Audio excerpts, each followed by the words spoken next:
Només a l'aula, als espais de treball, com ara estem aquí. La revista es diu Crash and Guard Junior Report. Consisteix en una revista digital amb l'ajuda del diari La Vanguardia, amb un periodista professional.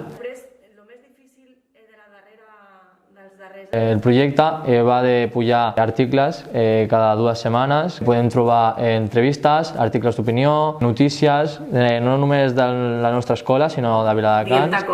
Està organitzat per primer de batxillerat, que som els redactors de la revista. A primer de batxillerat tenim 4 grups, que cada grup cada setmana fa un article, i després tenim 2 corresponsals per cada classe a l'ESO.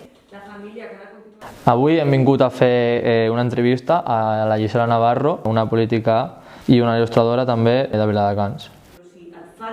És una activitat educativa que fem fora de les aules. Ens ajuda a treballar en equip, aprenem a buscar informació, aprenem a fer entrevistes i ens ajuda a millorar la redacció tant com el català, el castellà i l'anglès. Ens ajuda a connectar el que fem dins de la classe amb la realitat.